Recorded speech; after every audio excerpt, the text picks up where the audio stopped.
அனைவருக்கும் வணக்கம். Welcome to தாயார் குக்கிங் சேனல். இன்றைக்கி நம்ம தாயார் குக்கிங் சேனலில் என்ன வீடியோ பார்க்க போகிறோன்னா, திருவல்லிக்கேணி பார்த்தசாரதி கோயிலுடைய பிரசாத ரெசிபி தாங்க பார்க்க போகிறோம். மிளகு புளியோதரை. வாங்க அந்த வீடியோக்குள்ளே போய் எப்படி செய்யலான்னு பார்க்கலாம். புளி காய்ச்சல் பண்ணுறதுக்கு நம்ம ஃபஸ்ட்டு புளியை ஊற வச்சு கரைச்சி எடுத்துக்கணுங்க. அதுக்கு நான் 50 கிராம் அளவு புளி எடுத்துருக்கேன். இதை இப்போ ஒரு பாத்திரத்தில் சேர்த்துக்கலாம். சேர்த்துட்டு 1 கப் அளவு சுடுதண்ணி ஊற்றிக்கலாங்க. சுடுதண்ணி ஊற்றினீங்கன்னா புளி சீக்கிரம் ஊறி வரும். சுடுதண்ணி ஊற்றிட்டு ஒரு 10 நிமிஷம் போல் ஊற விடுங்க. புளி நல்லா ஊறி வந்துடுச்சு. இப்போ நம்ம இதை கையை வச்சு நல்லா கரைச்சி எடுத்துக்கலாம். கரைச்ச புளியை இன்னொரு பாத்திரத்தில் நல்லா வடிகட்டி எடுத்துக்கலாம். தண்ணி ஜாஸ்தியாக சேர்க்காமல் புளியை நல்லா கெட்டியாகவே கரைச்சி எடுத்துக்குங்க.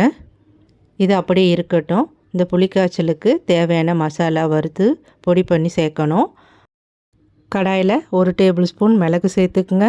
1/2 டீஸ்பூன் வெந்தயம், 1 டீஸ்பூன் ஜீரகம். இதை சேர்த்துட்டு அடுப்பை மிதமான தீயில் வச்சுட்டு இதை 1 நிமிஷத்துக்கு நல்லா பொரிஞ்சு வர அளவுக்கு வறுத்து விட்டுக்கலாம். இப்போ பாருங்கள், நல்லா வறுபட்டு கலரும் மாறி வந்துடுச்சு. இதை எடுத்து ஆற வச்சுருங்க. இப்போ முந்திரி பருப்பு வறுத்துக்கலாம். 1 டீஸ்பூன் நெய் சேர்த்துக்குங்க.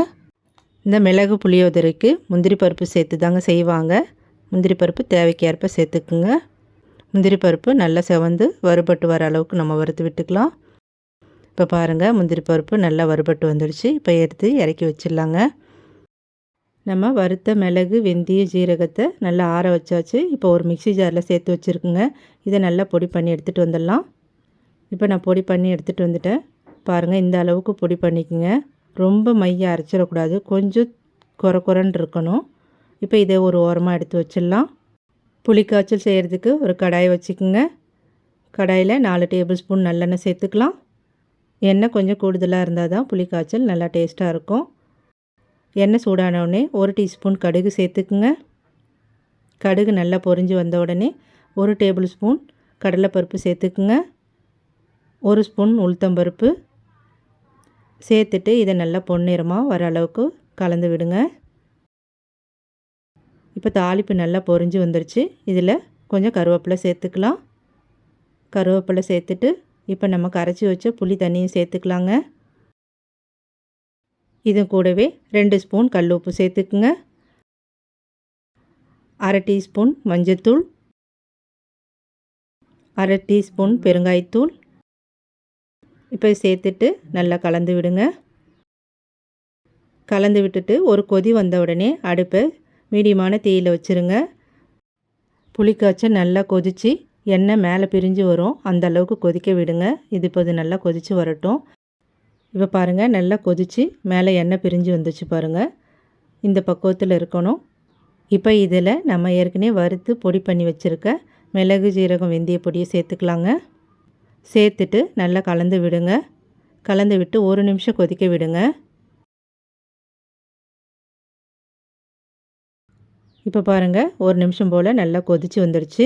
சூப்பரான மிளகு புளி காய்ச்சல் ரெடி ஆகிடுச்சுங்க. இப்போ நம்ம ஸ்டவ் ஆஃப் பண்ணிட்டு இறக்கி வச்சு ஆற வச்சு சாதத்தோடு போட்டு கிளற வேண்டியதாங்க.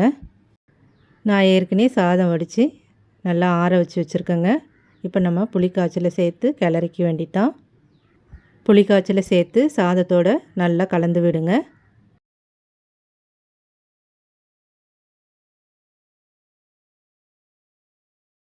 இப்போ பாருங்கள், இந்த மாதிரி நல்லா கலந்து விடுங்க. கலந்து விட்டதுக்கப்புறம் நம்ம ஏற்கனவே வறுத்து வச்ச முந்திரி பருப்பு சேர்த்து அதையும் நல்லா கலந்து விட்டுக்கலாம். சாதத்தோட நல்லா சூப்பரான மிளகு புளியோதரை ரெடி ஆகிடுச்சிங்க. நீங்களும் மிஸ் பண்ணாமல் செஞ்சு பாருங்கள். இந்த வீடியோ பிடிச்சிருந்தா நம்ம தாயார் குக்கிங் சேனலை சப்ஸ்கிரைப் பண்ணுங்கள். கூடவே இருக்கிற பெல் பட்டனையும் கிளிக் பண்ணிவிட்டு ஒரு லைக் கொடுங்க. ஃப்ரெண்ட்ஸ் அண்ட் ஃபேமிலிக்கு ஷேர் பண்ணுங்கள். நன்றி, வணக்கம்.